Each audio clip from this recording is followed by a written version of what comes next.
এখন আমরা শিখব কিভাবে অ্যাক্টিভ ভয়েস থেকে প্যাসিভ ভয়েসে ভয়েস চেঞ্জ করা যায়। আমরা শুরুতেই বললাম যে আমরা টেন্সের ব্যবহার ছাড়াই খুবই সহজে একটা মাত্র স্ট্রাকচারেই আমরা ভয়েস চেঞ্জ করতে পারবো। তাহলে এখানে কোনো টেন্সের ব্যবহার আমরা করব না, টেন্সের ব্যবহার না করেই কিভাবে করব চলো দেখি। স্ট্রাকচারটা হচ্ছে subject, be verb, V3 by ব্র্যাকেটে ওপি দিয়েছি, অর্থাৎ আদার্স কোনো হচ্ছে প্রেপোজিশন, এরপরে অবজেক্ট। এই খুবই ছোট একটা স্ট্রাকচারের মাধ্যমে যে কোনো অ্যাক্টিভ ভয়েসকে আমরা প্যাসিভে কনভার্ট করতে পারবো। তবে এখানে একটা জিনিস লক্ষ্য করো, সাবজেক্টের পাশে আমি লিখেছি সাবজেক্ট মূলত আমাদের অবজেক্ট থেকে নিতে হবে।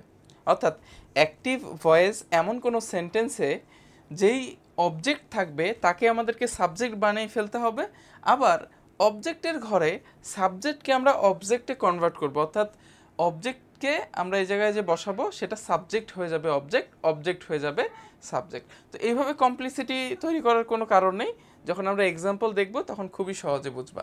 আপাতত তোমরা স্ট্রাকচারটা মনে রাখো যে আমরা যখন অ্যাক্টিভ থেকে প্যাসিভ করব তখন প্যাসিভের স্ট্রাকচারটা এটা, অর্থাৎ এই স্ট্রাকচার অনুযায়ী যদি আমরা ওয়ার্ডগুলো বসাই তাহলে আমাদের অ্যাক্টিভ সেন্টেন্সটা প্যাসিভে চেঞ্জ হয়ে যাবে বা কনভার্ট হয়ে যাবে। তাহলে সাবজেক্ট, বি ভার্ব, V3 অর্থাৎ ভার্বের পাস্ট পার্টিসিপল ফর্ম, বাই অথবা অন্য কোনো যদি প্রেপোজিশন থাকে সেটা, মূলত বাই বেশি ব্যবহার হবে, এরপরে অবজেক্ট বসাবো, খুবই সহজে হয়ে যাবে। এখন এখানে একটা বিষয় আছে, বি ভার্ব। এখানে আমি লিখেছি বি ভার্ব। ভার্বের ক্লাসে আমরা শিখেছি ভি ভার্ব বেশ কয়েকটি আছে, verb to do, verb to have, এরকম কিছু আছে। তো এখানে কোন ভি ভার্বটা ব্যবহার হবে এটা স্পেসিফিকভাবে আমি বলে দিই।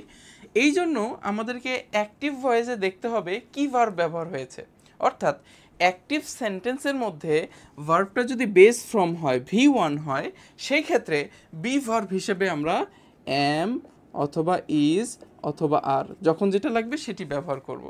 আবার যদি দেখি যে না, অ্যাক্টিভ সেন্টেন্সের মধ্যে আমাদের ভার্বটা V2 অবস্থায় আছে, অর্থাৎ পাস্ট ফর্মে আছে, তখন আমরা কি বসাবো, ওয়াজ অথবা ওয়্যার বসাবো।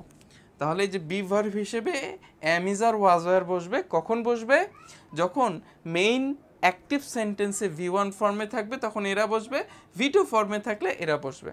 তো এটা নিয়ে টেনশন করার কারণ নেই, আমরা এক্সাম্পলে ফিরে যাচ্ছি।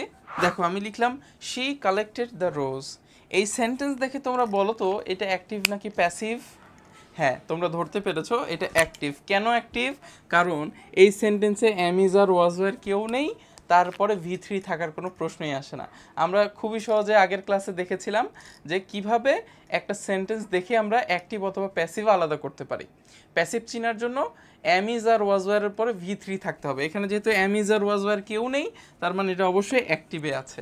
এই অ্যাক্টিভকে এখন আমরা প্যাসিভে কনভার্ট করব, অর্থাৎ এই টাস্কটি করব।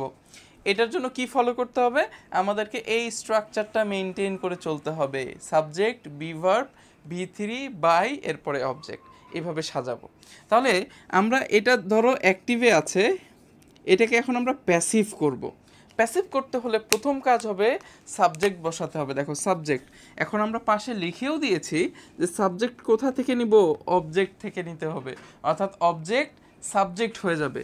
শি কালেক্টেড দ্য রোজ, সে ফুল বা গোলাপ সংগ্রহ করেছে। এখন কথা হলো সে হচ্ছে সাবজেক্ট এবং গোলাপ হচ্ছে কি, অবজেক্ট। তাহলে আমরা প্রথমেই বললাম আমাদের নতুন স্ট্রাকচারে অবজেক্ট হয়ে যাবে সাবজেক্ট, অর্থাৎ দি রোজ এটা হয়ে যাবে এখন আমাদের সাবজেক্ট। তাহলে সাবজেক্ট হিসেবে দি রোজ বসলো। এরপরে হচ্ছে বি ভার্ব, কি বসাতে হবে, বি ভার্ব। এখন বি ভার্ব আমরা কোনটা বসাবো সেটার জন্য আমরা বলেছিলাম যে আমাদের অ্যাক্টিভ যে সেন্টেন্স, এই সেন্টেন্সে যে ভার্বটি রয়েছে এটা কি V1 এ আছে নাকি V2 এ আছে, এটা দেখতে হবে। এখানে লক্ষ্য করো কালেক্টেড, কালেক্ট হচ্ছে বেস ফ্রম, কালেক্টেড এবং কালেক্টেড এগুলো হচ্ছে V2 V3, অর্থাৎ এখানে যেই শব্দটা ব্যবহার হয়েছে এটা হচ্ছে কালেক্ট, কালেক্টেড এবং কালেক্টেড, অর্থাৎ এটা V1 V2 V3। কালেক্টেড এটা মূলত V2 এবং V3 উভয়ের জন্য ব্যবহার হয়, আর বেস ফর্ম হচ্ছে কালেক্ট করা। তাহলে এখানে যেহেতু V2 ব্যবহার হয়েছে, কি ব্যবহার হয়েছে, V2 ব্যবহার হয়েছে, তাহলে আমরা এই V2 ব্যবহার হওয়ার কারণে ওয়াজ অথবা ওয়্যার বসাবো। এখন ওয়াজ এবং ওয়াজ ওয়্যারের ব্যবহারও কিন্তু আমরা আগে শিখে এসেছি, তাই না, পার্সনে। এখানে যেহেতু দি রোজ একটা গোলাপের কথা বলা হচ্ছে, এই জন্য আমাদের এখানে ওয়াজ ব্যবহার হবে। তাহলে এখন আমাদের দেখতে হবে এই ভার্বটা, এটা মূলত V2 হওয়ার কারণে ওয়াজ ওয়্যারের একজন বসবে, যেটা বি ভার্ব হিসেবে বসবে। তাহলে বি ভার্ব হিসেবে ওয়াজ আমরা রাখলাম। তাহলে দ্য রোজ ওয়াজ, এরপরে V3 লিখতে হবে, অর্থাৎ এখানে যে ভার্বটা থাকবে সে যেই ফর্মেই থাকুক না কেন তাকে V3 ফর্মে লিখতে হবে। এখানে যদি কালেক্ট থাকতো সেটাকে আমরা কালেক্টেড লিখতাম, অর্থাৎ V3 ফর্মে লিখতাম। এটা যেহেতু V2 এ আছে, কালেক্টেড আছে, সেটাকেও V3 তে কনভার্ট করতে হবে। আর উভয় ক্ষেত্রেই V2 অথবা V3 হোক, এটার জন্য ফর্মটা হচ্ছে কালেক্টেড। এই যে আমাদের V3 বসানো শেষ, এরপরে বাই বসবে, অথবা অন্য যদি কোনো প্রিপোজিশন থাকতো, মূলত বাই ব্যবহার হয়। এই যে বাই লিখলাম এবং অবজেক্ট লিখতে হবে। এরপরেও এখানে লিখছি অবজেক্টটা আমরা কোথা থেকে নিব, সাবজেক্ট থেকে আমাদেরকে অবজেক্ট নিতে হবে। তাহলে সাবজেক্ট ছিল সি হয়ে যাবে এখন অবজেক্টে। এখন এখানে ছোট একটা কাজ, কিভাবে সিকে আমরা অবজেক্ট করতে পারবো। সাবজেক্টে অবজেক্ট করলে সি হয়ে যাবে হার, এই সাবজেক্টটা অবজেক্ট হয়ে গেল। এখন এই যে সি কিভাবে হার হয়ে যায়, সাবজেক্ট অবজেক্ট হয়ে গেল, সি যে হারে হবে কেন হবে, এটার জন্য কিন্তু আমরা মাই টেবিল শিখেছি। প্রথম যে টেবিলটা আছে সেটা হচ্ছে সাবজেক্টের ঘর, এরপরে অবজেক্টের ঘর। এখানে যে সি এর জায়গায় দেখো সি হার এভাবে আমরা মনে রেখেছিলাম। তাহলে সি হচ্ছে সাবজেক্ট, এর অবজেক্ট ফর্ম হচ্ছে হার।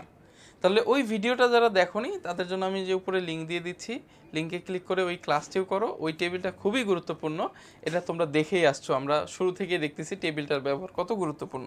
আচ্ছা, সেখান থেকেই এই সাবজেক্ট সি হার হিসেবে ব্যবহার হলো। তাহলে অ্যাক্টিভ ফর্ম ছিল সি কালেক্টেড দ্য রোজ, এখন এটা প্যাসিভ হিসেবে হলো the rose was collected by her. খুবই সহজ না? খুবই সহজ। এখানে কিন্তু আমরা কোনো টেন্সের ব্যবহার করিনি। এটা কোন স্ট্রাকচারে আছে, হ্যাঁ, এটা কোন টেন্সে আছে, সেই টেন্স অনুযায়ী চেঞ্জ করতে হবে, এখনও এগুলো আমরা কিছুই দেখিনি। সিম্পল একটা স্ট্রাকচার থেকে অ্যাক্টিভ ভয়েসকে আমরা প্যাসিভে কনভার্ট করলাম। এরকম আরও ক্লাস দেখতে অবশ্যই আমাদের সাথে থাকো, এবং পরবর্তী ক্লাসগুলো দেখার অনুরোধ জানাচ্ছি। যারা ক্লাসগুলো বুঝতে পারছো তারা অবশ্যই কমেন্ট করে জানাবে যে তোমরা ক্লাসগুলো বুঝছো, অথবা কোনো সমস্যা থাকলে সেগুলো আমাদের সাথে শেয়ার করবে, আমি এগুলো সলভ করে দেওয়ার চেষ্টা করব। পরবর্তী ক্লাসে আমরা আবারও ভয়েস চেঞ্জ দেখব, তবে অন্য কোনো কন্ডিশনে, যেখানে একাধিক অবজেক্ট থাকতে পারে এবং অন্য কন্ডিশনও থাকতে পারে, যেটাও আমরা টেন্স ছাড়াই শিখব। অর্থাৎ টেন্স ছাড়াও আরও কিছু কন্ডিশন আছে, সেগুলো আমরা স্যাটিসফাই করে ভয়েসকে চেঞ্জ করব। এর পরবর্তীতে টেন্স ব্যবহার করে আরও সহজে আমরা ভয়েসকে চেঞ্জ করতে পারবো। তো সেই পর্যন্ত পাশে থাকার জন্য সবাইকে ধন্যবাদ।